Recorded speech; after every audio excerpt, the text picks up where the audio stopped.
तो इस कहानी की शुरुआत साल 1480 के रोमानिया से होती है, जहां प्रिंस ब्लेड अपनी पत्नी एलिजाबेथ के साथ एक शांति भरी जिंदगी बिता रहा था। उनके प्यार का सबसे बड़ा प्रतीक एक म्यूजिक बॉक्स था जो ब्लेड ने कभी एलिजाबेथ को तोहफे में दिया था। लेकिन उनकी इस खुशी पर तब नजर लग गई जब कैप्टन टारगल ने आकर उन्हें ऑटोमन साम्राज्य के हमले की चेतावनी दी। ब्लेड ने तुरंत एलिजाबेथ को गार्ड्स की कड़ी निगरानी में छोड़ दिया और अपनी सेना को लीड करने से पहले पादरी का आशीर्वाद लेने पहुंच गया। हालांकि उसके मन में ये शक जरूर चल रहा था कि क्या लगातार खून खराबा करना सच में भगवान की मर्जी हो सकती है। उसके होठों पर बस एक ही दुआ थी और वह थी एलिजाबेथ की सुरक्षा। इसी बीच जब एलिजाबेथ को गार्ड्स द्वारा सुरक्षित जगह पर ले जाया जा रहा था तो ऑटोमन तीरंदाजों ने उन पर अचानक हमला कर दिया, जिसकी वजह से गार्ड्स को उसकी जान बचाने के लिए वहां से भागना पड़ा। उधर मैदान जंग में ब्लेड ने दुश्मनों पर आग और तलवारों का कहर बरसा दिया था। वह दुश्मनों पर पूरी तरह से हावी हो चुका था, पर तभी उसे खबर मिली कि एलिजाबेथ के काफिले पर जानलेवा हमला हुआ है और यह सुनते ही वह दौड़कर उसकी मदद करने पहुंचा। लेकिन इस अफरा-तफरी में उसके गुस्से से भरे एक वार ने न सिर्फ हमलावरों को मौत के घाट उतारा बल्कि गलती से एलिजाबेथ को भी बुरी तरह से घायल कर दिया। तब अपनी आखिरी सांसें गिनते हुए एलिजाबेथ ने ब्लेड की बाहों में दम तोड़ने से पहले उसे एक हल्की सी मुस्कान दी और अपने पीछे ब्लेड को दुख के समंदर में अकेला छोड़ गई। इस भयानक जंग के बाद ब्लेड सीधा पादरी के पास गया और फूट फूट कर रोते हुए बोला कि भगवान ने उसे अपनी पत्नी को आखिरी अलविदा कहने तक का मौका नहीं दिया। तब अपने इस गहरे दर्द में उसने एलिजाबेथ को वापस जिंदा करने की भीख मांगी, लेकिन पादरी ने उसे साफ कह दिया कि यह नामुमकिन है क्योंकि वह जा चुकी है और अब उसकी आत्मा स्वर्ग में आराम कर रही है। पर ब्लेड ने इस सच्चाई को मानने से पूरी तरह से इनकार कर दिया। गुस्से में आकर उसने पादरी को दबोचा, एक गार्ड का डंडा तोड़ दिया और जोर से चिल्लाते हुए बोला कि अगर भगवान सच में है तो वह उसे वापस ला सकता है। उसने खुली चेतावनी दी कि अगर एलिजाबेथ वापस नहीं आई तो उसकी आत्मा पर भगवान का कोई हक नहीं रहेगा। जिसके बाद आग बबूला होते हुए उसने उसी टूटे हुए डंडे से पादरी को जान से मार दिया और बस उसी पल ब्लेड ने हमेशा के लिए अपने धर्म और विश्वास से मुंह मोड़ लिया। जैसे ही उसने चीखते हुए अपने दोनों हाथ हवा में फैलाए, आसमान में तेज बिजली कड़की और वहां मौजूद क्राइस्ट की मूर्तियों की आंखों से खून के आंसू आने लगे। तो अब यहाँ से कहानी सीधा 4 सदियां आगे बढ़ जाती है, जहां एक प्राइवेट क्लिनिक में एक डॉक्टर ने एक पादरी का स्वागत किया। डॉक्टर ने दबे शब्दों में कबूल किया कि उनके आगे आने वाला केस इतना गंभीर था कि खुद इंग्लैंड की महारानी भी इससे परेशान चल रही थी। वह दोनों एक साथ जंजीरों में जकड़े हुए मरीजों के बीच से गुजरते हुए उस क्लिनिक के बेसमेंट तक पहुंचे, जहां मारिया नाम की एक जवान इटालियन औरत को कैद करके रखा गया था। उसकी उम्र 30 साल थी और वह क्वीन के पोते हेनरी की मंगेतर भी थी। तब पादरी ने आगे बढ़कर उसकी कहानी जाननी चाहिए, पर तभी डॉक्टर ने समझाया कि उसके इस पागलपन की शुरुआत उसके शादी वाले दिन ही हो गई थी। उसने चर्च के अंदर कदम रखने से साफ इनकार कर दिया था और एक पादरी को देखते ही उसकी हालत बिल्कुल पागलों जैसी हो गई थी। पर सबसे हैरान करने वाली बात तो उसके बर्थ रिकॉर्ड्स थे जो सीधा साल 1759 के दौर से जुड़े हुए थे। तब किसी अनहोनी का शक होने पर पादरी ने ध्यान से उसके दांतों की जांच की और आखिरकार यह खुलासा हुआ कि वह एक वैम्पायर थी, दुनिया की पहली ऐसी वैम्पायर जिसे जिंदा पकड़ा गया था। तभी अचानक मारिया बोल पड़ी और उसने रोते हुए डॉक्टर से भीख मांगी कि वह उस पादरी पर बिल्कुल भी यकीन ना करें। लेकिन सच साबित करने के इरादे से पादरी ने वहां की एक खिड़की खोल दी। खिड़की खुलते ही धूप ने मारिया की चमड़ी को बुरी तरह से जलाना शुरू कर दिया, जिसकी वजह से मजबूरन खिड़की को वापस बंद करना पड़ा। जिसके बाद पादरी ने अपनी जेब से निकालकर एक क्रॉस हवा में उठाया जो देखते ही देखते आग की लपटों में जल उठा और इसे देखकर मारिया जोर जोर से हंसने लगी और डॉक्टर को भी समझ आ चुका था कि यह सारा मामला साइंस की समझ से बिल्कुल बाहर था। इसी बीच पादरी ने मारिया से वादा किया कि अगर वह सारा सच बता दे तो वह उसे वापस उसके घर भेजने की पूरी कोशिश करेगा। उसकी जीत का भरोसा दिलाने के लिए पादरी ने अपनी उंगली से खून की एक बूंद निकालकर उसके होठों पर लगा दी। तब खून की बूंद चखकर उसे थोड़ी शांति मिली और वह सच उगलने के लिए तैयार हो गई। उसकी थोड़ी और जांच पड़ताल करने के बाद पादरी इस नतीजे पर पहुंचा कि मारिया कोई पहली पीढ़ी की वैम्पायर नहीं थी। उसने खुलासा किया कि चर्च लंबे समय से सबसे पहले और मूल वैम्पायर की तलाश कर रहा था जो इन सब का पिता था। तब मारिया ने बड़े घमंड के साथ अपने मालिक का जिक्र किया, एक ऐसा प्रिंस जो जल्दी ही उसे आजाद करवाने वहां आने वाला था। दरअसल वह प्रिंस अपनी खोई हुई प्रिंसेस को ढूंढ रहा था, एक ऐसी औरत जिसकी खूबसूरती का कोई जवाब नहीं था। ये सुनते ही पादरी ने ऐलान कर दिया कि अब उस मिस्टीरियस प्रिंसेस को ढूंढना ही उनका असली मकसद है, क्योंकि वही एकमात्र रास्ता थी जो उन्हें उस सबसे बड़े वैम्पायर तक ले जा सकती थी। लेकिन मारिया उनकी इस नासमझी पर जोर जोर से हंसने लगी और उसने उनका मजाक उड़ाते हुए उन्हें किस्मत आजमाने के लिए गुड लक कहा। तो अब यहाँ से कहानी थोड़ा आगे बढ़ती है, जहाँ जोनाथन नाम का एक नोटरी बर्फीली सड़कों पर अकेला ही लंबा सफर तय कर रहा था। पर तभी उसके रथ चालक ने आगे जाने से साफ इनकार कर दिया और उसे अंधेरे में छिपे जंगली भेड़ियों के खतरे की चेतावनी दी। वहां से लौटने से पहले उस रथ चालक ने जोनाथन की सुरक्षा के लिए उसके हाथ में क्रॉस थमा दिया। हालांकि जोनाथन ने बिना झिझक उसे बता दिया कि उसका भगवान पर कोई यकीन नहीं था। तो अब हाथ में एक जलती हुई मशाल थामे जोनाथन ने अकेले ही पैदल आगे बढ़ने का फैसला किया। जैसे जैसे वह चल रहा था, अंधेरे में चमकती हुई भेड़ियों की आंखें उसका पीछा कर रही थी, जिन्होंने उसके अंदर थोड़ी सी घबराहट पैदा कर दी थी। तब कुछ ही देर में घने कोहरे के बीच उसे अपने सामने एक बड़ा और डरावना किला नजर आया। जैसे ही उसने किले का पुल पार किया, पीछे का दरवाजा एक तेज आवाज के साथ खुद ब खुद बंद हो गया और वह पूरी तरह से अंदर कैद हो चुका था। जिसके बाद किले के मुख्य दरवाजे अपने आप ही खुल गए और उसके अंदर कदम रखते ही वह वापस से बंद हो गए। तभी आसमान में तेज बिजली कड़की, जिसकी रोशनी में बालकनी पर एक साया नजर आया। पर अगले ही पल हैरतअंगेज तरीके से वही साया उसके ठीक पीछे आकर खड़ा था। उस शख्स का सफेद पड़ चुका चेहरा, बर्फ जैसे सफेद बाल और झुर्रियों से भरी स्किन उसे किसी दूसरी दुनिया का ही प्राणी बना रही थी। उसने जोनाथन के हाथ से मशाल ली और उस आलीशान हॉल में रखी अंगीठी को जलाकर रोशनी कर दी। जिसके बाद जोनाथन ने हिचकिचाते हुए उसे अपना इंट्रोडक्शन दिया। उस शख्स ने बड़ी शांति से उसका स्वागत किया और उसकी जवानी की तारीफ करते हुए खुद का परिचय दिया। उसने बताया कि वह वाकया का प्रिंस ब्लेड है, जिसे ये दुनिया ड्रैकुला के नाम से ज्यादा जानती थी। अब इसके बाद ड्रैकुला ने जोनाथन को अपने साथ ग्रैंड हॉल में रात का खाना खाने का न्योता दिया। जोनाथन, जो पूरी तरह से भूख से तड़प रहा था, उसने तेजी से खाना शुरू कर दिया। पर खाते खाते उसने नोटिस किया और दबे शब्दों में बोला कि इतने बड़े किले की देखभाल के लिए जरूर बहुत सारे नौकर चाहिए होंगे। तो ड्रैकुला ने मुस्कुराते हुए खामी भरी कि उसके पास सेवक जरूर थे, पर वह मेहमानों के सामने कभी नजर नहीं आते थे। अब जब जोनाथन ने उससे पूछा कि वह खुद खाना क्यों नहीं खा रहा, तो ड्रैकुला ने बस एक अजीब सी मुस्कान दी। उसने कहा कि वह अपना खाना बाद में खाएगा और फिर अपने हाथ के एक हल्के से इशारे से बर्तनों को चमत्कारी रूप से अपनी ओर खींच लिया। पर तभी डाइनिंग टेबल पर अचानक एक चूहा नजर आया।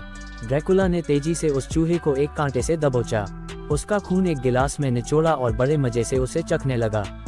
ये खौफनाक नज़ारा देखने के बाद जोनाथन ने आखिरकार अपने वहां आने का असली मकसद बताना शुरू कर दिया।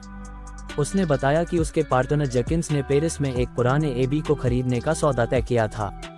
उनका इरादा आने वाले यूनिवर्सल एक्सप्लोजन के लिए उसे एक हॉस्पिटल में बदलने का था। जैसे ही जोनाथन ने प्लान्स को टेबल पर फैलाया, उसके रथ चालक का दिया हुआ वो क्रॉस फिसलकर जमीन पर जा गिरा।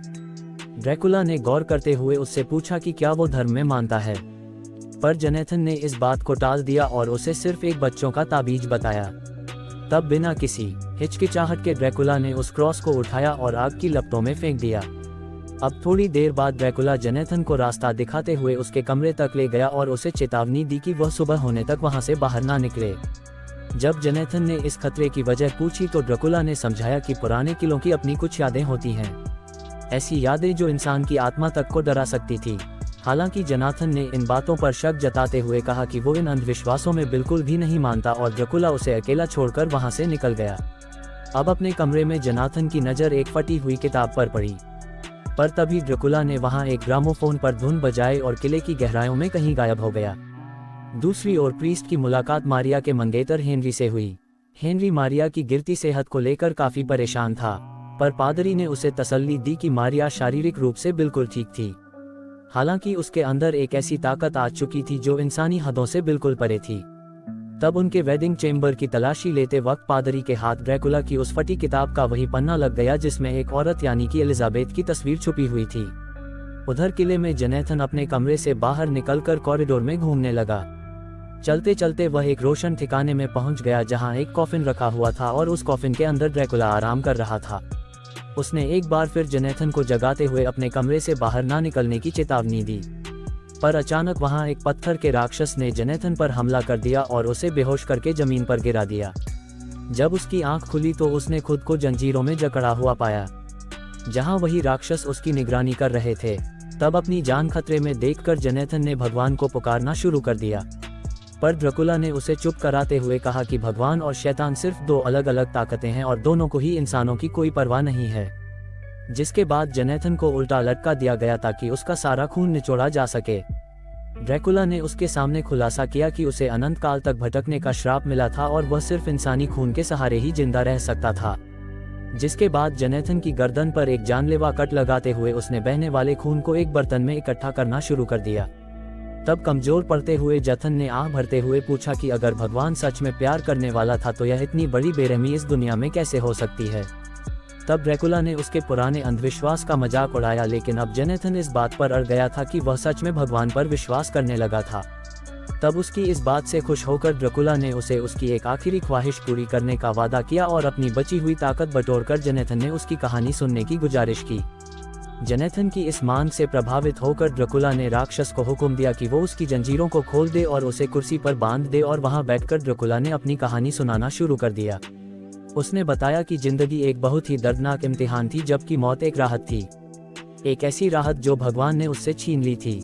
एक समय ऐसा था जब वो भगवान का सबसे वफादार सेवक हुआ करता था, पर सब कुछ तब बदल गया जब उसकी प्यारी पत्नी एलिजाबेथ को उससे हमेशा के लिए छीन लिया गया। पूरी 4 सदियों तक वह उसके लौट आने का इंतजार करता रहा, पर द ब्लैक प्लेग नाम की महामारी ने उसके इस दर्द को और भी गहरा कर दिया, जिसने लाखों लोगों की जान ले ली, जिनमें सबसे ज्यादा वो औरतें थीं जिन्होंने चर्च के अंदर पनाह ली थी, ऐसी जगह जहां ड्रैकुला का जाना पूरी तरह से मना था। ड्रैकुला ने बड़े दुख के साथ कबूल किया कि प्यार के बिना जीना इस दुनिया का सबसे बड़ा श्राप है। उसने कई बार किले की ऊंची मीनारों से कूदकर अपनी जान देने की कोशिश की, लेकिन मौत ने भी उसे अपनाने से इनकार कर दिया और वक्त के साथ उसके दुख की जगह एक खोखले सूनेपन ने ले ली थी। जब उसे इस बात का एहसास हुआ कि वह अकेला एलिजाबेथ को कभी नहीं ढूंढ पाएगा, तो उसने उसे अपनी ओर खींचना शुरू करने के लिए नए तरीके सोचे। उसने पूरी 1 सदी सिर्फ एक ऐसे परफ्यूम को बनाने में गुजार दी जो फूलों की आत्मा को कैद कर सकता था। इस अनोखी खुशबू ने जहां भी कदम रखा वहां की भीड़ को पूरी तरह से अपने जादू से बांध लिया, यहाँ तक कि इसकी महक वर्साइल्स के फ्रेंच दरबार तक भी जा पहुंची। वहां उसे लगा कि उसने इजाबेल नाम की लड़की के रूप में अपनी एलिजाबेथ को वापस पा लिया था, लेकिन जब उसे अपनी इस भूल का एहसास हुआ तो वह गहरा दुख उस पर हावी हो गया।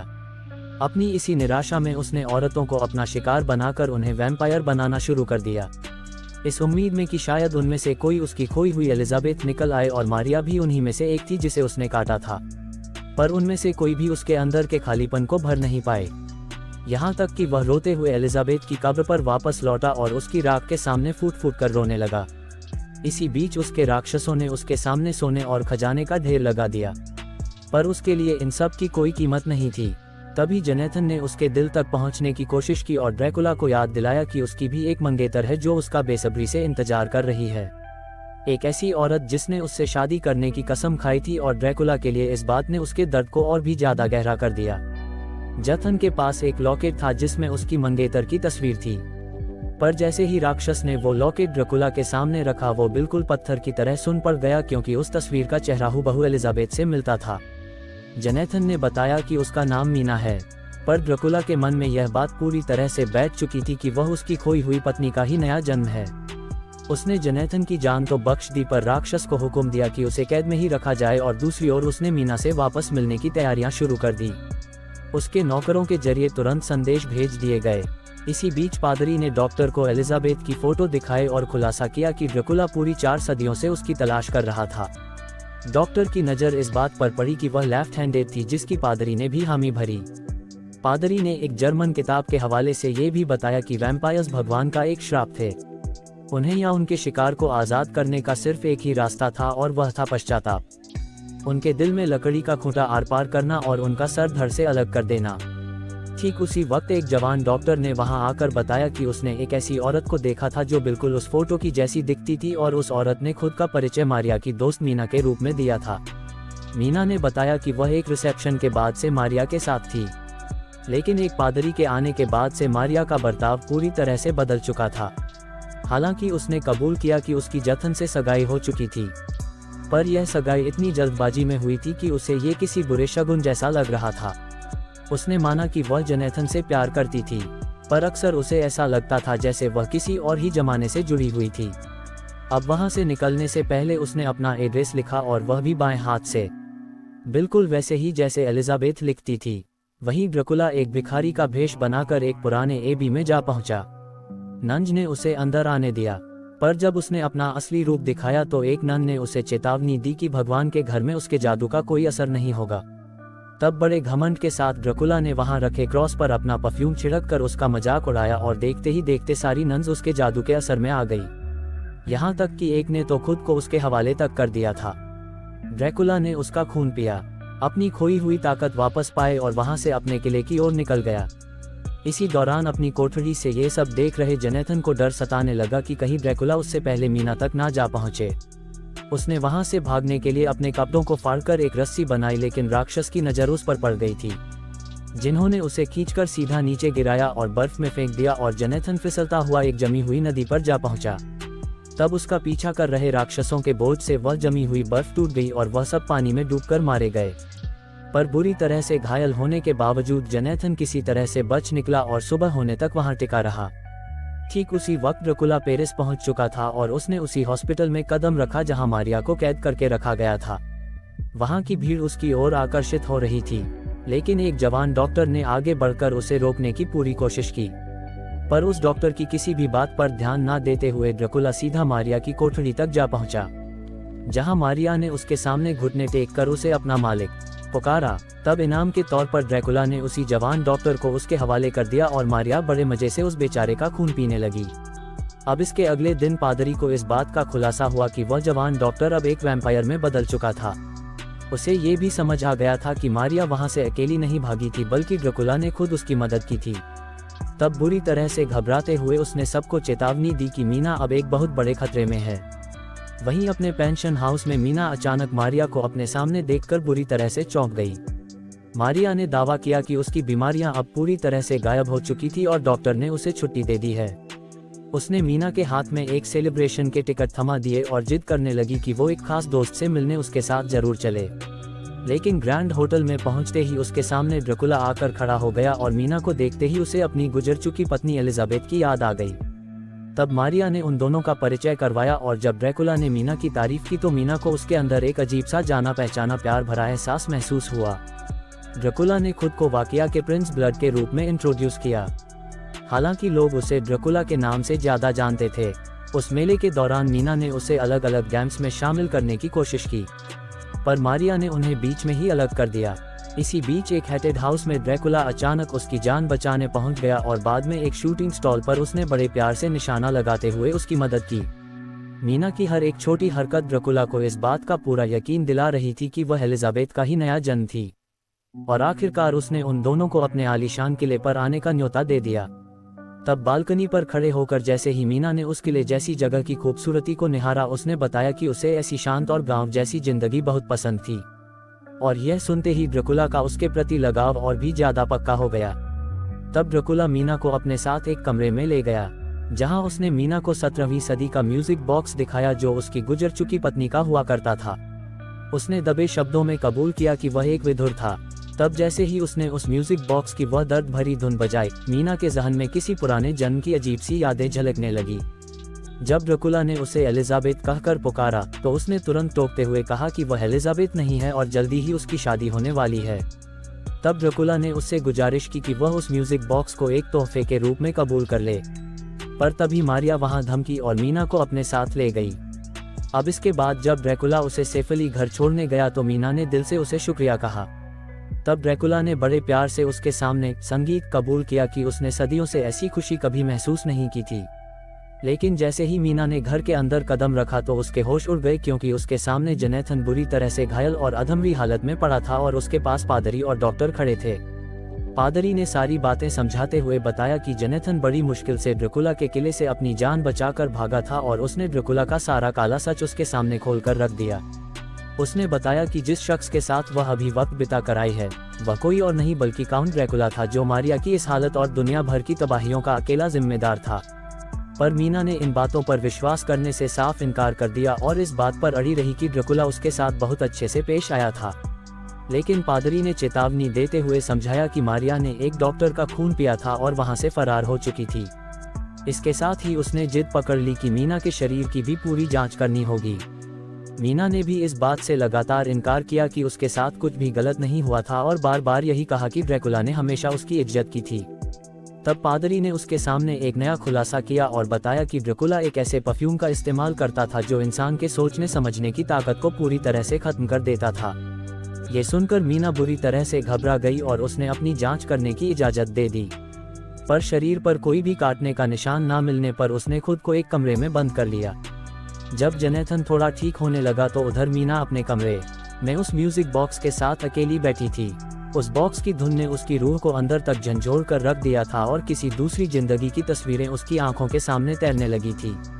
उसके इस डर के बीच अचानक ड्रैकुला उसके सामने प्रकट हो गया और उसे तसल्ली देते हुए बोला कि उसका इरादा उसे कोई नुकसान पहुंचाने का नहीं था। पर ठीक उसी वक्त आधी रात को बज रहे इस म्यूजिक से परेशान होकर उसकी लैंडलेडी ने दरवाजे पर दस्तक दे दी। तब डर के मारे बुरी तरह से कांपते हुए मीना ने ड्रैकुला से तुरंत वहां से चले जाने की भीख मांगी, लेकिन वहां से जाने की बजाय वह खिड़की के पास ऐसे गया जैसे वह भी अपनी जान दे देगा। और मीना ने रोते हुए उससे ऐसी गलती ना करने की गुजारिश की, जिस पर उसने जवाब दिया कि वह हमेशा के लिए गायब हो सकता था, लेकिन उसने इस एक पल के लिए पूरे 400 साल तक इंतजार किया है। तब ये सुनकर मीना ने गुस्से में उसे एक जादूगर कहकर पुकारा। ड्रैकुला ने कबूल किया कि एक वक्त था जब वह लोगों को अपने वश में करने के लिए परफ्यूम और अपनी शक्तियों का सहारा लेता था, पर उसने मीना पर कभी कोई जादू नहीं किया और अपना सच साबित करने के लिए उसने उस परफ्यूम की शीशी को जमीन पर पटक कर चकनाचूर कर दिया। तब मीना ने उसे याद दिलाया कि वह इंसानों का खून पीकर जिंदा रहता था। ड्रैकुला ने इस बात पर खामी भरी पर उसे बड़े प्यार से समझाया कि वह कभी भी उसका शिकार नहीं थी, वह तो बस उसका इकलौता प्यार थी। और उस पल ड्रैकुला ने अपने श्राप का खुलासा किया। उसने बताया कि अब वह कोई इंसान नहीं था और हमेशा के लिए अंधेरे में जाने को मजबूर था। जब मीना ने उससे पूछा कि उसने उसे इस सब में क्यों घसीटा, तो उसने भारी आवाज में कहा कि यह सब उसकी पत्नी एलिजाबेथ को खोने का भारी दुख था। ठीक उसी पल मीना के नाक से खून की एक बूंद टपकी। ड्रैकुला ने बड़े हल्के से उस बूंद को छुआ, उसे चखा और उसे दुनिया में सबसे नायाब बताया। उसने सच्चाई बताते हुए कहा कि खून के बिना वह सिर्फ एक कमजोर और मरता हुआ बुरा इंसान था।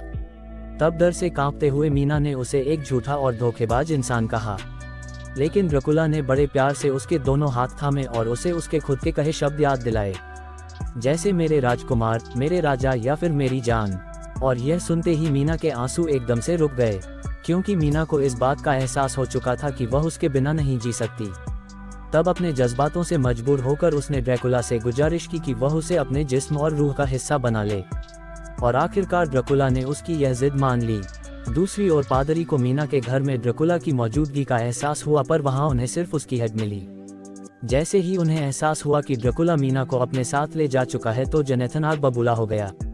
उसने गुस्से में चीखते हुए ड्रैकुला को एक शैतान पुकारा, जबकि पादरी ने उसे शांत रहने की सलाह दी।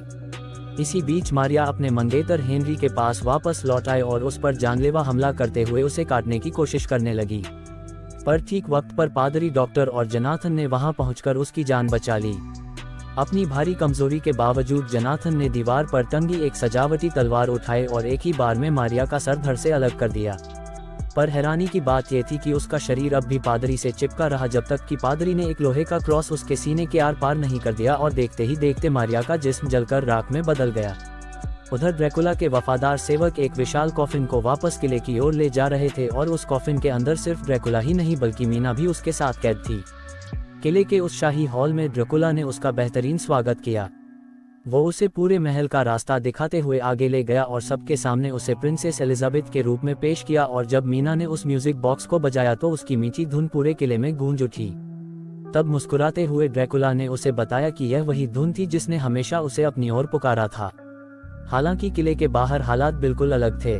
पुलिस, डॉक्टर, पादरी हेनरी और जोनाथन ने ड्रैकुला के सेवकों का पीछा करते हुए किले तक का रास्ता ढूंढ निकाला था, और मीना की रूह को खतरे में देखकर उन्होंने पहले से ही तोपें तैयार कर ली थी। अंदर ड्रैकुला मीना की आंखों में पूरी तरह से खोया हुआ था, पर तोपों के धमाके से जब महल की दीवारें हिलने लगी तो उनकी शांति भंग हो गई और महल के राक्षसों ने उन सभी घुसपैठियों पर खतरनाक हमला बोल दिया।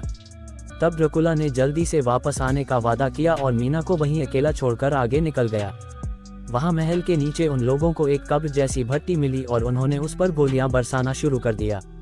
पर तभी हाथ में खंजर लिए ड्रैकुला ठीक जोनाथन के पीछे आकर खड़ा हो गया। उसने आगे बढ़ने से पहले, यानी कि लोगों को मौत के घाट उतारने से पहले, जोनाथन को याद दिलाया कि एक बार उसने उसकी जान बख्श दी थी। तब हेनरी ने आगे बढ़कर उससे लड़ने की हिम्मत दिखाई, लेकिन ड्रकुला ने बड़ी ही बेरहमी से उसकी गर्दन पर काट लिया और अब वहां जिंदा बचा था तो सिर्फ वह पादरी। तब पादरी ने समझाते हुए कहा कि उसका असली मकसद लोगों की जान बचाना था, न कि उनसे लड़ना। जब ड्रकुला ने घमंड में आकर कहा कि उसकी असली जंग तो खुद भगवान के साथ थी, तो पादरी ने सच का आईना दिखाते हुए खुलासा किया कि ड्रकुला असल में भगवान से नहीं बल्कि अपने ही अंदर की आत्मा से लड़ रहा था। उसने समझाया कि इंसान हमेशा भगवान की मर्जी के लिए नहीं बल्कि अपने खुद के अहंकार के लिए खून बहाते थे। तब पादरी ने ड्रैकुला से इस आखिरी मौके को अपने पश्चाताप के रूप में देखने की गुजारिश की, लेकिन साथ ही एक चेतावनी भी दी कि मीना उसका उद्धार नहीं बन सकती थी, वो उसकी सबसे बड़ी तबाही बन सकती थी। मीना की डर से भरी चीख पूरे किले में गूंज उठी, जिसे सुनकर ड्रैकुला तेजी से उसकी ओर दौड़ पड़ा। ऑफिसर्स ने महल के हॉल पर धावा बोल दिया था, पर उसके राक्षसों ने उनकी रफ्तार धीमी कर दी, जबकि ड्रैकुला अपने रास्ते में आने वाले हर शख्स को बेरहमी से काटता हुआ आगे बढ़ रहा था। एक पल के लिए तो उसे लगा था जैसे उसने उसे हमेशा के लिए खो दिया हो, लेकिन जैसे ही उसने मीना को अपने सीने से लगाया, उसे इस बात का एहसास हुआ कि अगर वह मरा तो उसके साथ वो श्राप भी हमेशा के लिए खत्म हो जाएगा। तब मीना ने रोते हुए उससे अपनी जान ना लेने की भीख मांगी और जिद पकड़ ली कि वो उसकी आज़ादी था, उसकी कैद नहीं। पर अंदर से पूरी तरह टूट चुका ड्रकुला अपने सदियों के दर्द और एलिजाबेथ की आत्मा के लिए की गई प्रार्थनाओं के बारे में सोचने लगा। इसी बीच पादरी ने उसे याद दिलाया कि उसकी मुक्ति तभी मुमकिन थी अगर वह मीना की जान बचा ले। तब मीना बंद दरवाजे पर जोर जोर से हाथ मारती रही, जबकि ड्रैकुला ने अपनी किस्मत को अपनाने के लिए अपने दोनों हाथ हवा में फैला दिए। पर तभी पादरी ने एक जोरदार वार किया और वह लकड़ी का खूंटा सीधा उसके दिल के आर पार कर दिया। तब उस एक ही पल में सदियों का वह भयानक शराब पूरी तरह से टूट गया और ड्रैकुला का असली रूप सबके सामने आ गया। वो वापस अब एक बूढ़ा और कमजोर इंसान बन चुका था, जिसकी सारी ताकतें अब छीन चुकी थी। कुछ ही पलों के अंदर उसका शरीर बूढ़ा होने लगा, उसकी चमड़ी सिकुड़ने लगी और हड्डियां इतनी कमजोर पड़ गई कि वो मीना की बाहों में ही ढेर हो गया। वो रोते हुए उसे अलतर तक ले गई, जबकि देखते ही देखते उसका शरीर राख में बदलकर बिखर गया। अब इस सब के बाद किले के अंदर से धीरे धीरे बच्चे बाहर निकलने लगे। ये वही बच्चे थे जो कभी खौफनाक राक्षस बन चुके थे, पर अब वह वापस अपने इंसानी रूप में आ गए थे। तब पूरी तरह से हैरान और कमजोर हालत में वह लड़खड़ाते हुए अपनी आज़ादी की ओर बढ़े, जैसे उन्हें कोई नया जन्म मिल गया हो। उधर जनेथन भागता हुआ मीना को ढूंढने पहुंचा, पर उसने देखा कि वह अभी भी ड्रैकुला की राख से लिपट कर रो रही थी। अब जैसे ही वह राख किसी अनजान ताकत के सहारे हवा में ऊपर की ओर उड़ने लगी, तो जथन पूरी बात समझ गया। उसे एहसास हो गया था कि मीना की किस्मत अब उससे अलग हो चुकी थी और एक टूटे हुए दिल के साथ उसने मीना को वहीं अकेला छोड़ दिया और वहां से निकल गया। वहीं अपना मकसद पूरा करने के बाद पादरी ने भी उन खंडरों को हमेशा के लिए पीछे छोड़ दिया। ड्रैकुला की वह बची हुई राख आसमान की ऊंचाइयों में उड़ती हुई अनंत काल में खो गई और उसी के साथ अंत हुआ एक ऐसी प्रेम कहानी का जो दुख में जन्मी थी, जिसे खून का श्राप मिला था, जिसका अंजाम बेहद दर्दनाक था।